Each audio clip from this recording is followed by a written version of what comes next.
為咗要減少棄養嘅寵物咧遭到人道毀滅啊，三藩市動物管制福利委員會喺今年7月咧就提案，主張禁止販賣魚以外嘅寵物。市參議會將會喺出年1月進行表決，咁樣嘅提案係咪合理呢？仲有待爭議，但亦都突顯咗寵物棄養問題嘅嚴重性。咁其實咧喺灣區咧亦都有好多人士咧，佢哋係愛護動物嘅，佢哋亦都長期去用自己嘅方式嚟到默默咁樣去幫助嗰啲棄養嘅動物。咁喺今日嘅家有寵物嘅專題裏邊呢，我哋就帶大家去認識下呢啲人士。江良偉報導。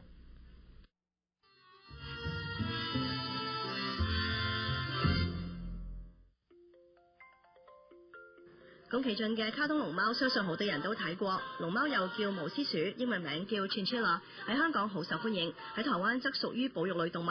網上幾有名氣嘅龍貓達人金妮話，養龍貓好容易上癮，有咗一隻就會養第二隻。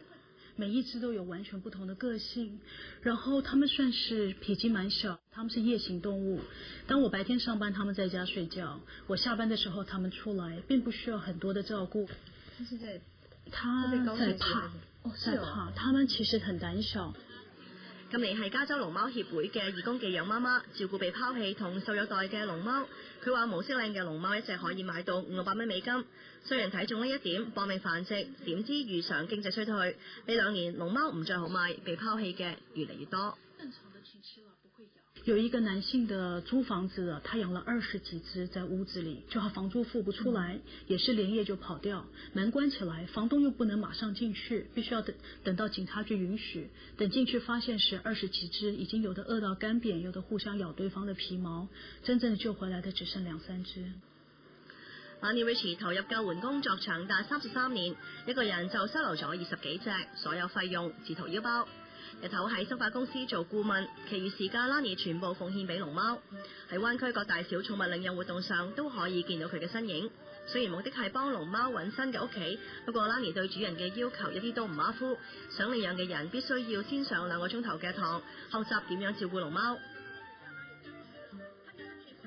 Lani 話：靚嘅龍貓幾乎都能夠揾到新嘅屋企，但一啲傷殘或者係患病嘅龍貓就無人問津。And they can never be adopted out. And then we hope is that some chinchilla person who's already got 1 or 2 chins will just take one and give it a forever home, living with its problems. Lani 為龍貓付出嘅不單止係時間同金錢，多年前佢曾經衝入火場營救12隻受困籠中嘅龍貓，結果不幸被火紋身，留低永久嘅疤痕。Monica Thompson 亦都致力營救棄養動物，一個人養咗200幾隻貓。Somehow the cats always seem to respond to me. The ones that were supposed to be feral or unhandleable would always rub up against me and start purring. Monica 原本係動物救援組織嘅獸醫，佢唔忍心見到傷殘嘅棄貓因為冇人領養要人道毀滅，主動一隻隻帶返屋企治療，幫助佢哋恢復健康，揾新嘅屋企。2003年佢創立咗非牟利嘅 Nine Lives 基金會。I really try to take the ones that just need a little extra. They just need a little TLC, they need a little medical help, and then they can be put up for adoption. Nine Lives 係全灣區少數願意接收傷殘病貓嘅收容中心，舉凡罹患愛滋、斷腳、盲眼嘅貓，佢都願意收留。收容中心佔地5000尺，目前有超過200隻貓。房租、貓砂、貓糧同僱員嘅開支，一個月費用高達3萬蚊美金，全部由佢自立嘅寵物醫院負擔。過去6年嚟 ，Monica 幫助超過4000隻貓揾到新屋企，冇人領養嘅貓就可以永遠住喺度。不過 Monica 知道嗰啲連佢都唔能夠收留嘅貓，只有死路一條。We probably have more than 100 requests a day, and there are days we can't take any because we're too full. Hundreds of cats every day in the Bay Area are euthanized because no one comes for them. So we really encourage people not to go to pet stores, not to buy cats, purebred cats, but to go to a rescue or go to a humane society and take one that's already waiting. 再點努力，個人嘅力量畢竟有限。Monica 同 Lani 都認為要真正改善寵物棄養嘅情形，仲要靠眾人嘅力量。When you buy a pet or you adopt an animal, it is for a until death do us part commitment, and you have to think about that.